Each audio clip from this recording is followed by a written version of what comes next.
또 그동안 함께 우리를 돌아보고 함께 하신 하나님의 은혜와 사랑에 감사를 드립니다. 한 해를 돌아보면서 많은 일들이 우리 가운데 있었고 그 중에 힘든 일도 있었고 또 하나님의 은혜의 사건들, 기쁘고 감사한 일들도 참 많았음을 고백합니다. 세월이 지나면서 오래 지나고 나면 그 해에 어떤 일이 있었지? 이런 생각을 하면서 때로는 어떤 해에는 하나도 생각이 안 나는 해가 있어요.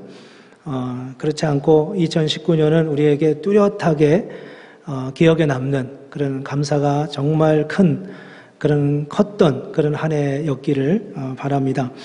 올 2019년 1월 첫째 주 예배를 드리면서 올 한 해의 주제를 힘써 여호와를 알자라는 주제로 함께 말씀을 나누고 또 한 해 동안 우리가 제목으로 삼고 기도하고 또 그렇게 달려왔습니다.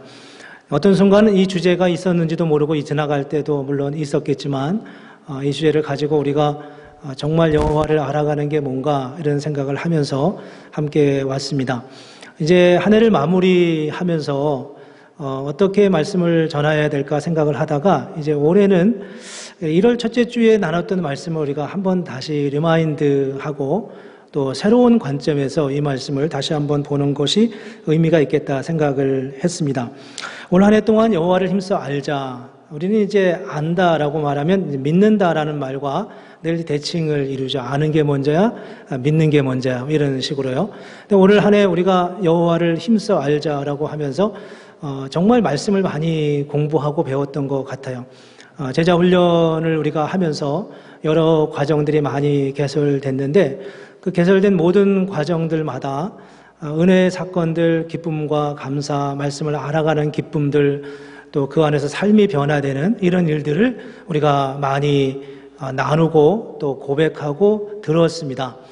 그런 하나님의 역동적인 은혜의 사건들을 돌아보면서 정말 감사드리고 우리 가운데는 이제 우리에게 어떤 제자 훈련이 있는지도 잘 모르시는 분도 혹 있는 것 같아요.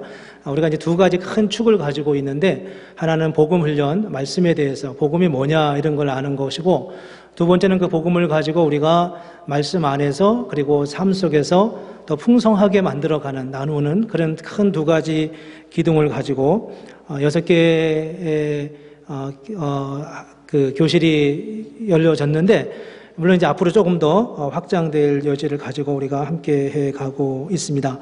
예수를 믿으면서 말씀을 배우고 복음을 이해하고 또 그 복음을 통해서 삶의 변화를 경험하는 것은 아무리 강조해도 지나치지 않을 것입니다. 예수를 믿으면서 이런 경험을 하지 못한다면, 예수를 믿으면서 삶의 변화를 경험해 보지 못한다면, 예수를 믿으면서 다른 사람들이 우리에게 나를 보고서 당신 예수 믿더니 정말 바뀐 것 같아, 이런 얘기를 그래도 한 번 이상 이렇게 들어보지 못했다면, 당신은 어려서부터 예수를 믿었지만 지난해와 올해는 뚜렷하게 많이 달라진 것 같아, 이런 고백을 내 스스로도 느끼고 다른 사람도 우리를 통해서 그런 확인을 해 준다면 얼마나 아름답고 풍성한 역사이겠습니까? 여기 말씀이 능력이 있다. 그래서 말씀이 우리를 믿게 하고 말씀이 곧 능력이라고 성경은 말씀하고 있습니다. 말씀을 배우고 말씀을 알 때, 하나님을 알아갈 때, 하나님을 알 때 우리의 삶은 그 안에서 아주 풍성하고 전에 발견해 보지 못했던 그런 아주 큰 놀라운 경험들이 그 안에 일어나는 것을 우리가 경험할 수 있습니다. 안다라는 표현의 말이 이제 여러 가지 레벨이 있다고 생각해요. 이제 하나는 이런 알미죠. 지난주에 어떤 분이 나오셨는데 집사님 그 사람 누군지 아세요? 이렇게 물을 때 그 사람과 만나봤어요? 그 사람 이름 아세요? 그 사람 뭐 하는 사람이에요? 뭐 이런 식으로 할 때 우리는 기본적으로 그 사람의 얼굴과 그 사람이 누구인지, 여러 사람이 있으면 그 사람 그 중에 누가 그분인지를 아는 아주 기본적인 알미 있겠죠. 두 번째 알미란 이런 알미일 거예요. 구역이 이렇게 구역 모임을 갖고 구역이 편성이 돼서 새로운 구역 식구들과 함께 이렇게 살아가는데 매주 한 번씩 혹은 격주로 한 번씩 모여서 구역의 나눔을 갖는데 한 6개월 정도 지났는데 구역자님이 어느 한 성도가 굉장히 아파하는 것을 봤습니다. 뭐 때문에 아픈지도 잘 모르겠고 매주 만나긴 만났는데 잘 모르는 거예요. 그래서 목사에게 와서 이분이 굉장히 아파하는 것 같은데 내가 뭐 때문인지 잘 모르겠다, 이렇게 만약에 질문했을 때 제가 이렇게 대답할 수 있죠. 그분은 사실 전에 이런 일들이 있었습니다. 이런 아픔이 아마 그 마음에 있었는지도 몰라요. 뭐 이렇게 그 사람을 조금 더 이제 깊이 이해해 가는 것, 그 사람을 내면의 삶 속에서 혹은 이전에 있었던 어떤 사건 속에서 그 사람을 이해하는 것입니다. 그런가 하면 이런 암도 있어요. 결혼한 지 10년이 지났습니다. 한 15년이 지났습니다. 그러니까 늘 사랑한다고 생각하고 살았는데 어느 날 보니까 내 배우자가 내가 아는 그 배우자가 아닌 거예요. 나는 이 내 배우자를 그렇게 알았는데 아무리 살아도 도대체 누군지 잘 모르겠어. 이렇게 이런 경험을 해보셨나요? 이런 경험도 안 해보고 부부로 사는 사람은 문제가 있는 사람들이에요. 내가 정말 내가 아는 그인가? 이런 생각이죠. 이제 여기서의 알면 어떤 알입니까? 그걸 뭐 아무리 세월이 지나도 알아지지 않는 그런 알일런지도 몰라요. 근데 그 알미란 이런 알미죠. 그냥 받아들이는 알미입니다. 내 배우자가 늘 내 배우자는 내가 원하지 않는 부분이 있을 수 있을지 모르지만 그 모습을 그냥 있는 그대로 받아들이는 거예요. 그렇게 받아들이는 순간 그게 이제 곧 알미 되죠. 뭐 이 외에도 더 많은 단계로 우리가 알미에 대해서 설명할 수 있을런지 모릅니다. 힘써 여호와를 알자. 호세아 6장에 있는 이 말씀을 가지고 우리가 연초에도 생각했고 이제 한 해를 마무리하면서 우리가 어떻게 여호와를 알겠는가? 하나님을 아는 것은 무엇을 의미하는가? 이 세 단계가 다 필요할런지도 몰라요. 하나님 예수를 처음 믿으면서 그때의 그 감격과 성경책을 받아가지고 마태복음 1장부터 보면서 수많은 족보의 이야기를 보면서 그 한 장을 못 넘겼던 그런 저의 어린 시절의 그 기억도 있고요. 그렇게 하나님을 알아가는 솔로몬이 다윗이 범죄해서 부인을 취했던 밧세바를 통해 낳은 아들이네. 뭐 이런 걸 알아가면서 있는 이런 알미의 단계가 있는가 하면 아주 그 하나님의 마음 깊은 곳에 있는 잘 언어로 표현되기 어려운 그런 하나님에 대한 암도 있다는 거죠. 그런 알 속에서 우리가 하나님을 어떻게 알아가고 그 하나님을 안다는 것은 우리의 삶에 어떤 영향을 주고 우리의 믿음에 어떤 관계가 있는가 하는 것을 생각하게 합니다. 저는 자연과학을 잘 모르지만 자연과학에 이제 그런 게 있다고 그래요. 거시 세계와 미시 세계라는 게 있답니다. 거시 세계라는 거는 우리 눈으로 관찰 가능한 이 우주를 말하는 거고, 미시 세계는 너무 작아서 그 안에 있는 세계를 다 이해할 수 없는 그런 세계를 이제 미시 세계라고 한다는 거예요. 우리 몸, 우리 이런 물질에 작은 입자가 그냥 아무것도 아닌 것 같지만 그거를 이렇게 아주 큰 현미경으로 바라보면 그 안에 작동하는 그런 원리들이 있는데 그 원리는 마치 우리가 우주를 이해하는 것보다 더 신비롭고 더 놀라운 세계가 그 안에 있다고 합니다.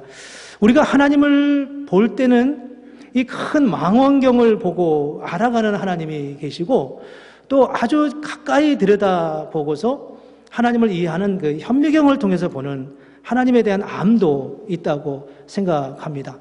여러분은 그런 생각을 해보셨는지 모르겠습니다. 하나님을 얼만큼 우리는 아시나요? 하나님은 우리를 사랑하시는데 어떻게 사랑하시냐 하면 당신의 아들을 주시기까지 사랑하셨습니다. 당신의 아들을 주시기까지. 여러분 누구를 그렇게 사랑하시나요? 그런데 그 하나님은 또 어떤 분이시냐 하면 당신의 아들을 십자가에 못 박게 할 만큼 단호한 공의로우신 분이라는 겁니다. 하나님은 당신의 아들을 주실 만큼 그런 사랑이 있는가 하면 그 아들을 십자가에 못 박을 만큼 단호하고 아주 공의로우신, 조금도 타협하지 못하시고 조금도 용납하지 못하시는 그런 분이라는 거예요. 이 두 가지가 하나로 묶어지기는 사실 쉽지가 않은데 하나님은 그 두 가지를 공히 가지고 계신 그런 분이라고 말씀하고 있습니다. 이걸 우리가 이해하기가 사실 쉽지가 않습니다. 그래서 요한복음 15장 7절에 보면 이런 말씀이 있어요. 너희가 내 안에 거하고 내 말이 너희 안에 거하면 무엇이든지 원하는 대로 구하라. 너희가 내 안에 거하고 내 말이 너희 안에 거하면, 이게 무슨 말씀입니까? 이걸 이렇게 표현하면 조금 어폐가 있겠지만 다른 말로 표현이 불가능하니까 이렇게 말하는 거예요.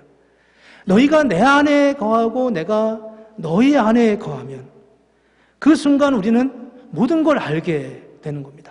그 순간 우리는 모든 것이 다 하나님의 내 안에 있음을, 내가 무엇을 요구하든지 내가 무엇을 구하든지 그 원하는 대로 주리라 라고 말씀하고 있습니다.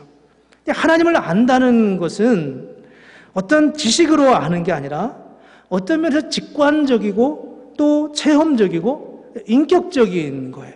그냥 알아지는 거죠. 여러분 그런 경험을 하지 않았나요? 어느 날 그냥 알아진 거예요. 어느 날 갑자기 하나님이 이해가 됐고 하나님이 믿어졌고 하나님이 나를 사랑하신다는 사실을 알게 된 거죠.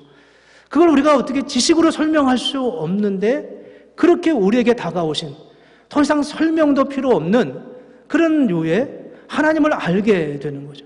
그야말로 부부가 한 몸이 돼서 알듯이 하나님과 우리가 하나가 돼서 그렇게 하나님을 알아가는 그런 하나님에 대한 알미, 바로 우리가 하나님을 알아가는 가장 깊은 단계의 암이라고 여겨집니다.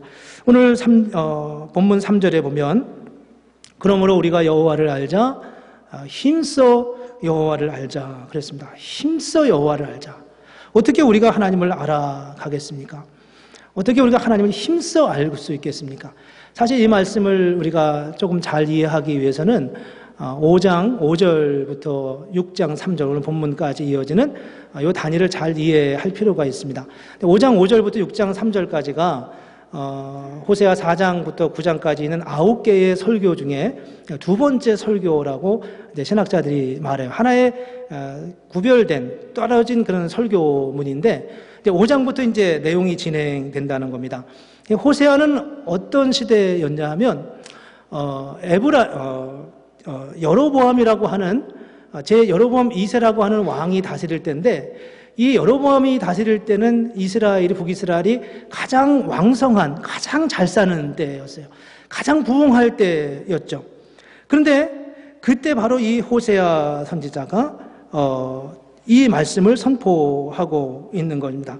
그렇게 선포하면서 그들의 죄에 대해서 지적하고 있는데 무슨 말씀을 하냐면 5장 5절에 보면 이런 말씀이 있어요.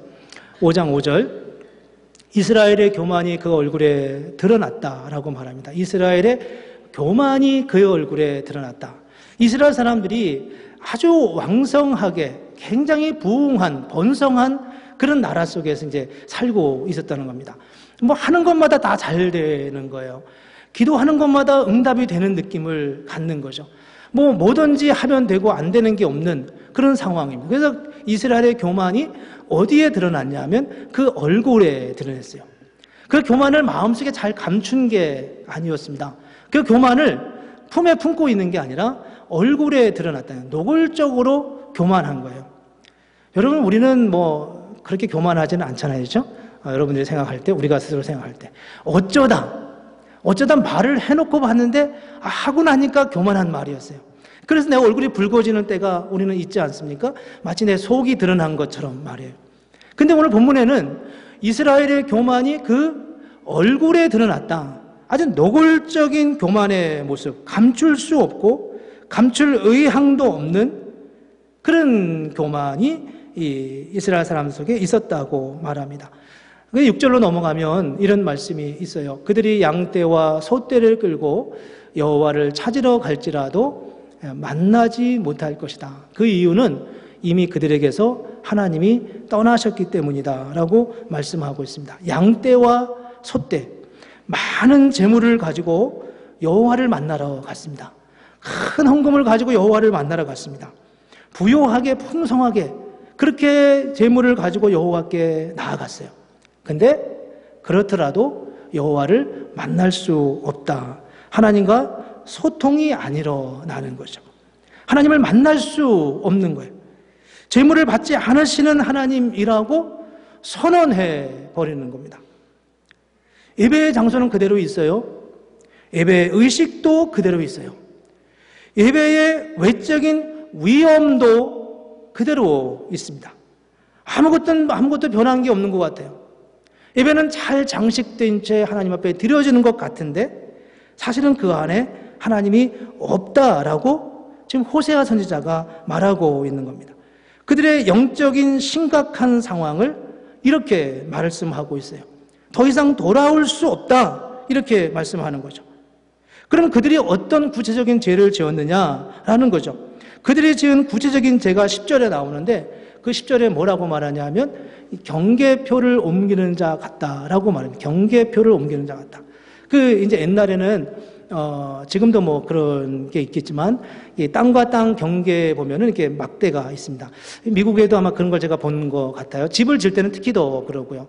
우리는 잘 모르지만 이 정부에서 만들어 놓은 그 경계선이 다 있는 거예요. 그 경계선을 통해서 이제 땅이 구분이 되고 당신 땅과 내 땅이 이제 구분되게 되어 있는데 이 지계표, 이 경계표를 임의로 옮기는 자 같다. 유대 지도자들이 그렇게 한다는 거죠. 근데 그들이 그렇게 악을 행하는 거예요. 근데 이걸 이제 그들은 어떻게 했을까요? 그들은 보니까 저기 남의 땅인데 땅이 임자 없는 것 같다. 그래서 내 지계표, 내 경계표를 이제 임의로 옮겨 놓는 거죠. 이거는 그냥 아무도 모르는 돈 같아. 그러면서 내가 차지하는 거죠. 근데 이런 식의 악을 행하는 이스라엘 민족의 지도자들의 감각 없는 양심의 감각을 잃어버린 그런 악행을 지적하고 있습니다. 그러면서 이제 13절에 보면은 그럼에도 불구하고 문제가 없진 않지 않겠어요? 그래서 이제 때로 문제가 있을 때 그들이 찾아갔어요. 어디를 찾아갔냐 면 이제 강대국을 찾아갔습니다. 그 당시 그들의 강대국은 아수르였거든요. 아수르로 가서 야렙 왕에게, 야렙이라는 말은 싸움이라는 뜻이라는 거예요. 싸움하는 왕, 강력한 왕에게 사람을 보내어서 우리를 좀 도와달라라고 말했는데 그가 능히 너희를 고치지 못하고 너희 상처를 낫게 하지 못했다. 답을 얻지 못했습니다. 이스라엘은 결국 나중에 아수르에 의해서 멸망했어요. 이게 지금 이스라엘의 영적인 현실이라고 지금 호세아 선지자가 말씀하고 있는 겁니다. 오늘 우리가 읽은 말씀은 그 말씀에 이어지는 맥락이에요. 그런 이어진. 당신들은 그렇게 살면 안 돼. 그거는 하나님이 원하시는 게 아니야. 그렇게 하나님은 이미 당신들을 버렸어 라고 말할 만큼 그렇게 강력한 말씀을 하고서 오늘 본문의 말씀을 하고 있는데 오늘 본문에 뭐라고 말씀하냐 하면 이렇게 말해요. 오라 우리가 여호와께로 돌아가자라고 말씀하고 있습니다. 오라 우리가 여호와께로 돌아가자. 여러분 이 말씀을 보면서 어떤 생각이 들었습니까? 저는 이 말씀을 볼 때마다 그런 질문을 참 많이 한 것 같아요. 아니 이 상황에서 여호와께 돌아가면 어쩌라고? 아니 우리가 다 망했다며, 우리가 다 이제 이미 하나님의 심판 아래에 있다며, 더 이상 바뀌어질 여지가 없는데 우리가 어떻게 여호와께 돌아가라고 말하냐는 겁니다. 이 앞에와 뒤에가 문맥이 잘 맞지 않는 거, 이해가 잘 안 되는 겁니다.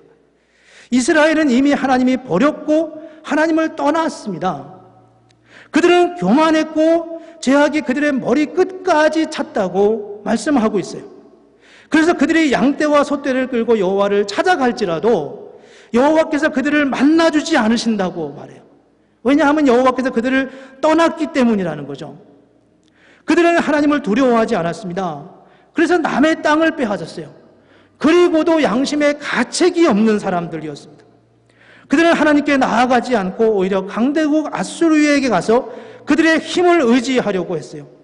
그 길은 결국 그들의 멸망을 가져올 수밖에 없는 길임에도 불구하고요.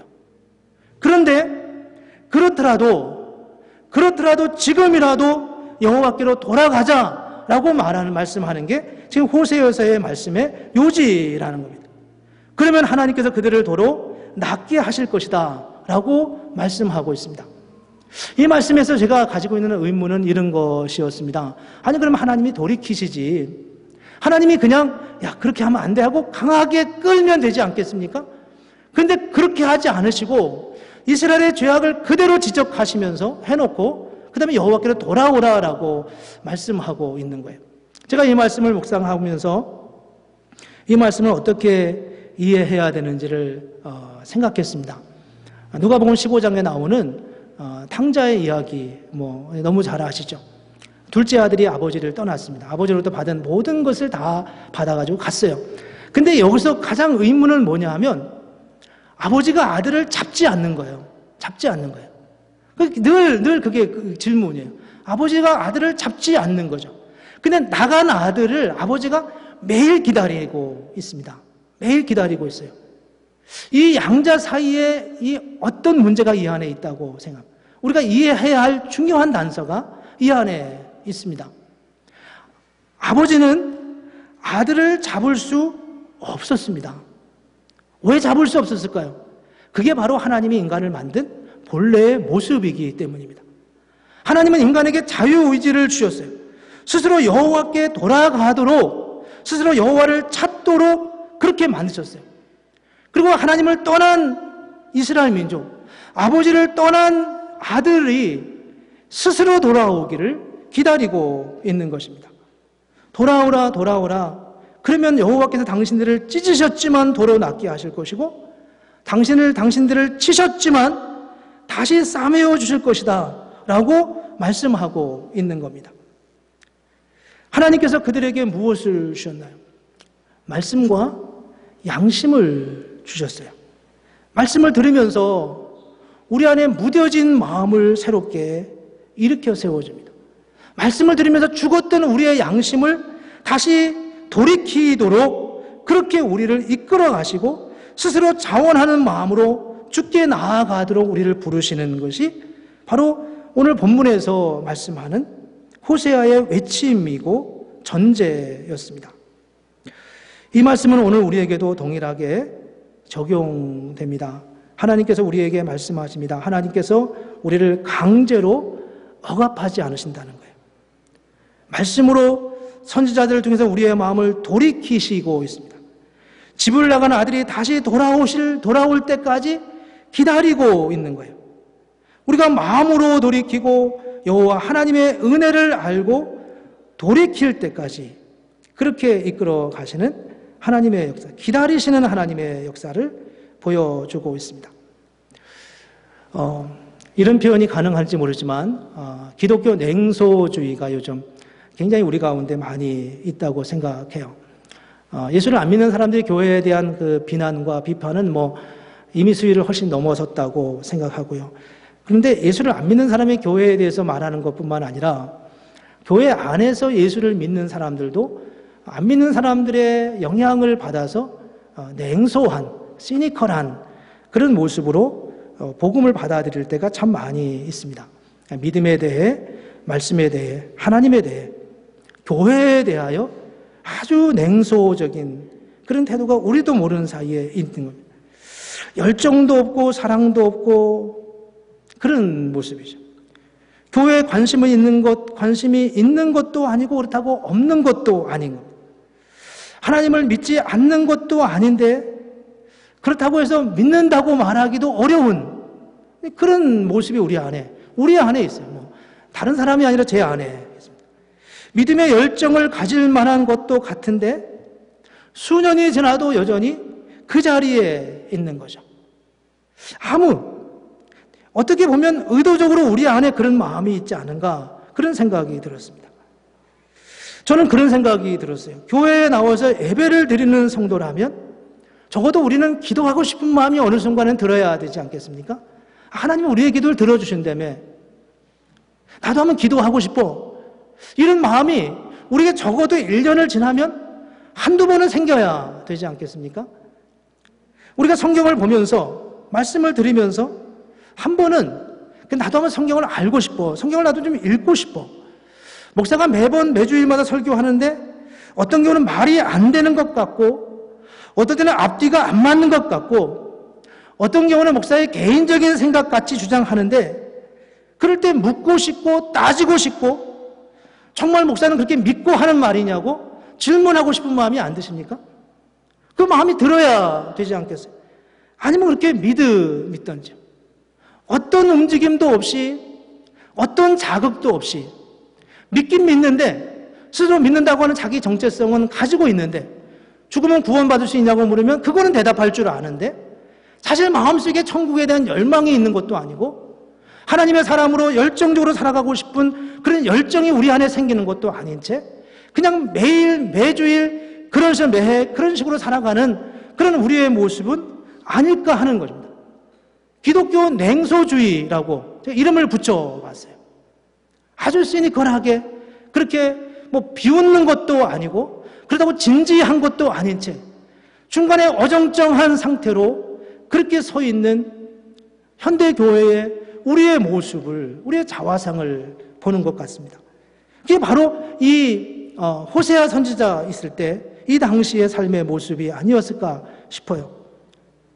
그래서 오늘 1절과 2절에 보면 이렇게 말씀합니다. 오라 우리가 여호와께로 돌아가자. 여호와께서 우리를 찢으셨으나 도로 낫게 하실 것이요 우리를 치셨으나 싸매어 주실 것입니다.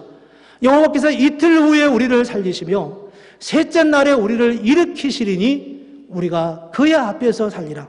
여호와 앞에서 살리라 라고 말씀하고 있습니다. 여러분, 하나님은 어디 계신다고 생각하십니까?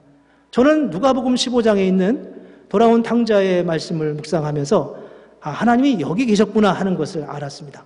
하나님은 어디 계시냐면 탕자가 나갔다가 돌이키는 순간 그 앞에 아버지가 계셨습니다.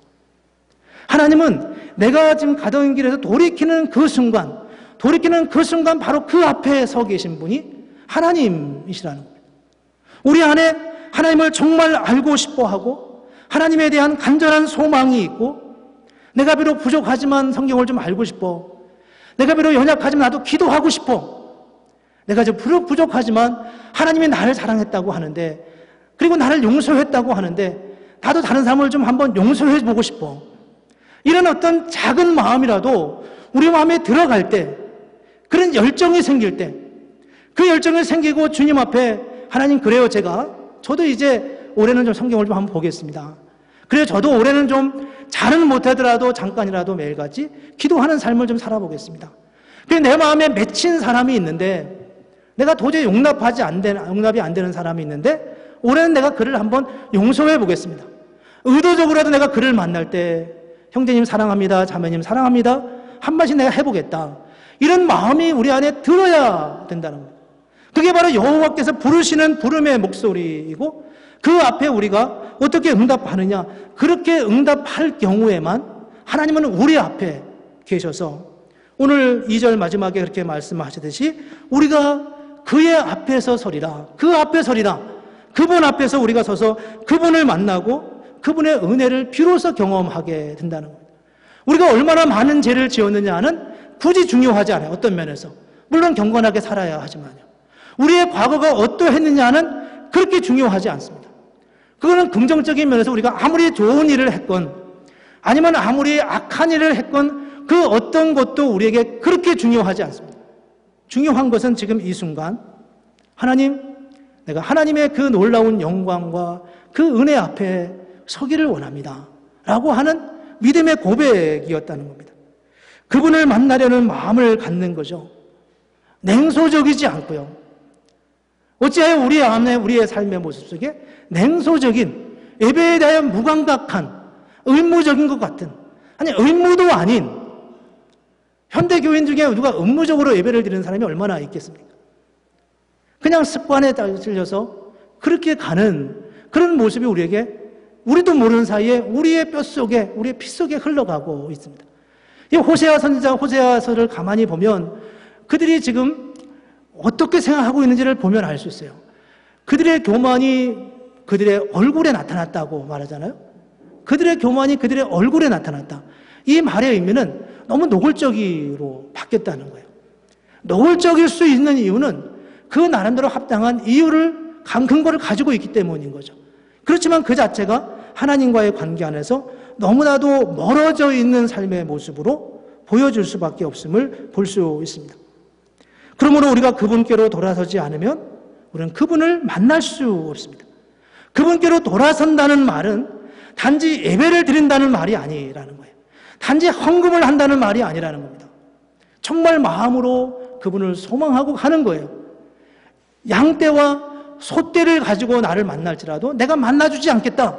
이게 지금 호세아서에서 하시는 말씀 아닙니까? 하나님은 그렇게 우리를 만나 주시는데 왜 우리는 고집을 피울까요? 왜 여호와께로 나아가지 않을까요? 왜 우리가 더 열정적으로 기도할 수 없을까요? 왜 우리가 하나님께 묻지 않을까요? 왜 우리의 신앙이 능동적일 수 없는 것입니까? 하나님을 알지 않기 때문에 그렇죠. 하나님을 알아갈 때 그분의 역사와 그분의 사랑을 충분히 이해하고 그리고 그분이 나를 얼마나 사랑하시는지를 깨닫고 그 앞에 우리 자신을 온전히 내어놓을 때 그때 주님은 우리와 만나주시고 우리는 그 안에서 풍성한 하나님의 은혜를 누린다고 말씀하고 있습니다. 3절에 보면 이런 말씀이 있습니다. 그러므로 우리가 여호와를 알자 힘써 여호와를 알자. 그 하나님은 어떤 하나님이십니까? 그의 나타나심은 새벽빛같이 어김없나니 새벽에 태양이 떠오르는 것은 늘 어김없이 떠오르듯이 변함없는 바뀌지 않으시는 그 하나님을 말씀합니다. 땅을 적시는 늦은 비와 같이 대지를 촉촉하게 적시는 하나님의 그 풍성한 비의 그 풍성함처럼 그렇게 저와 여러분의 삶 속에 변함없이 우리의 삶을 풍성하게 하신다고 말씀하고 있습니다. 그러므로 염려하지 말아야 하고 그러므로 두려워하지 말고 여호와 앞에 나아가자. 신앙에 대해 냉소적인 사람이 되어서야 되겠습니까? 교회 나와서 뭐 아닌 것처럼 나는 신앙에 대해서 그냥 쿨하게 살아가는 것처럼 이런 모습이 아니라 정말 하나님의 은혜를 간절히 소망하고 때로는 눈물로 때로는 안타까움으로 때로는 내 간절한 기도의 제목을 주님 앞에 내어놓음으로 그렇게 하나님의 은혜를 구하고 그렇게 그분을 향하여 우리의 몸짓을 우리의 방향을 우리의 시선을 돌이키는 순간 바로 그 자리에 주님이 우리를 맞아주시고 우리를 안아주시고 우리에게 손을 내미시며 우리에게 벗은발로 달려나와서 우리를 부둥켜 안으시는 아버지의 모습으로 그렇게 우리를 맞이하신다고 말씀하고 있습니다. 그게 바로 여호와, 그게 바로 하나님의 모습이라는 거예요. 그래서 우리가 턴하기만 하면 한번 돌이키기만 하면 방향만 틀면 하나님을 향해 손만 내밀면 그분은 와락 우리에게 다가오셔서 우리를 안으시고 우리의 손을 잡아주신다고 말씀하고 있습니다. 올 한 해 우리가 어떤 모습으로 살아왔든지 한 해를 마무리하고 또 새해를 우리가 준비해 가면서 우리가 얼마만큼 하나님의 은혜를 누렸는지를 함께 돌아볼 수 있으면 좋겠습니다. 그리고 늘 우리의 뒷공무니에서 늘 따라오시면서 얘야 돌이켜봐봐. 뒤돌아서봐. 내가 여기 있어. 라고 말씀하십니다. 우리의 가치관과 우리의 주관과 우리의 상처와 우리의 아픔이 우리에게 말하게 하지 않고 하나님의 그 음성, 하나님이 두드리시는 등 뒤에 두드리시는 그 어깨를 치는 그 주님의 그 감각이 우리에게 느껴지고 우리에게 고백되어지고 그래서 우리를 부르시는 그 주님을 향하여 우리의 시선을 옮길 때 하나님이 저와 여러분에게 놀라운 은혜로 주시는 그 은혜를 경험하고 살아가는 복된 역사가 있기를 주님의 이름으로 축복합니다. 우리 함께 같이 기도하겠습니다.